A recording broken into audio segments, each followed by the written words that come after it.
Yo, kamusta? Chris here. Rakk released a new budget mechanical keyboard which has RGB lighting, 65% layout, and is hot swappable. The Rakk DIWA is the latest mechanical keyboard Rakk offers. I think it's one of the cheapest mechanical keyboards Rakk produced in the past year.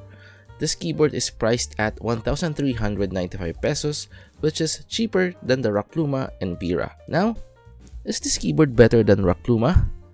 Well, let's see. The packaging is the same as the previous releases. The black and yellow accent is still there, and the keyboard specifications are written on the box.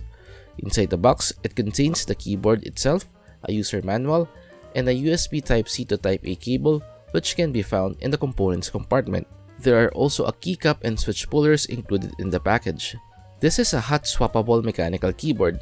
It has 65% layout with 68 keys, which is the layout I prefer the most. I love 65% layout keyboards because they save space on my desk and it's compact. This keyboard is available in two colorways, black gray and white pink. As you can see, I got the black gray colorway here.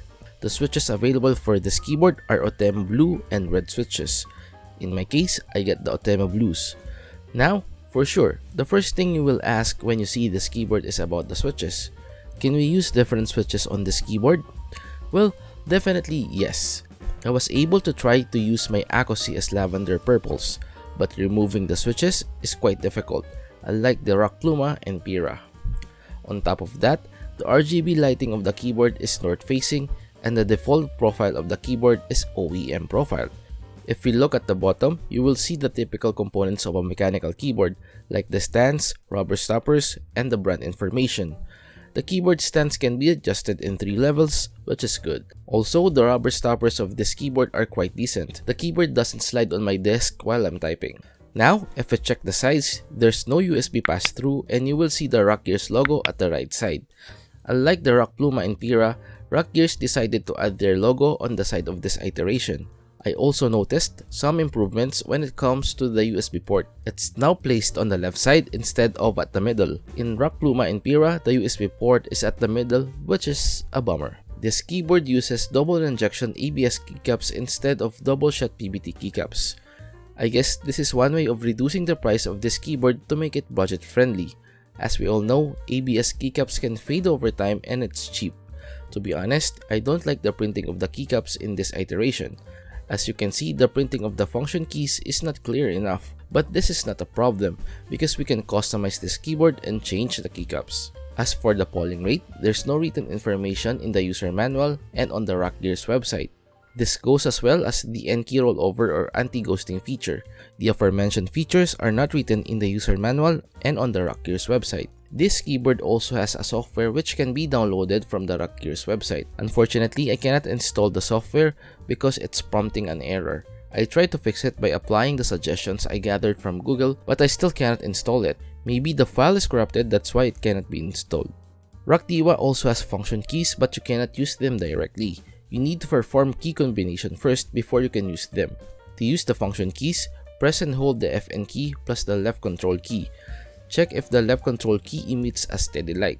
If it's already emitting a steady light, perform the necessary function you want. The detailed information about this can be found in the user manual. Now let's check the stabilizers of Rakk DIWA. Upon initial check, the stabilizers of this keyboard are already lubed. Aside from that, there is less wobbling, which is great for a budget mechanical keyboard. But unlike the Rakk Pira, the Rakk DIWA doesn't have dampeners. I guess this is okay since it's a budget mechanical keyboard. Now let's tear down this keyboard. The teardown process of this keyboard is easy and straightforward. Once you have removed the keycaps, the screws are already visible and this keyboard can be torn down without removing the switches.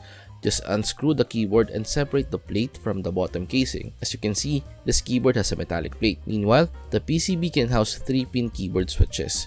Now if we check the bottom casing, there's no foam inside.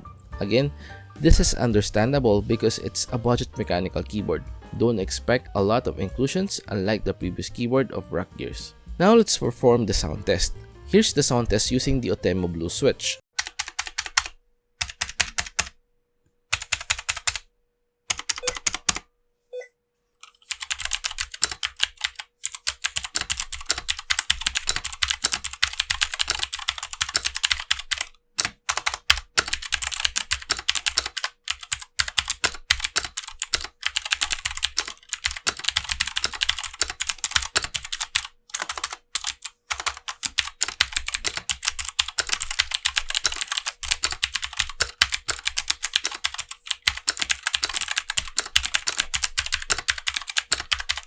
Now let's tackle the pros and cons.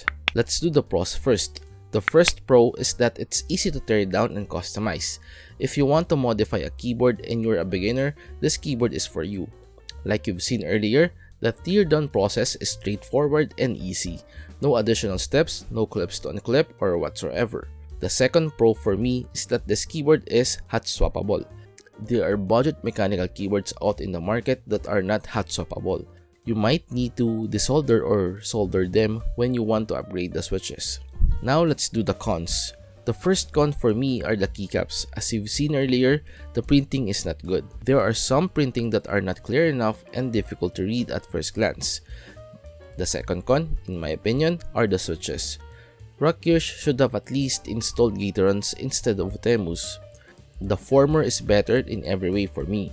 I guess they choose Otemus to cut down the total price and make this keyboard budget friendly. Overall, it's a good budget mechanical keyboard. What I like the most is that it's easy to tear down and modify. So far, in more than a week of testing, I haven't had any major issues yet. If I encounter one, I will make a video of it. Now, to answer our initial question, is this keyboard better than Pluma? My answer is no. Pluma is still better because of its specifications. On the other hand, this keyboard is good for starters. It's easy to modify and customize. And that's it guys, we've reached the end part now. Hopefully you've enjoyed this video. Till our next, goodbye.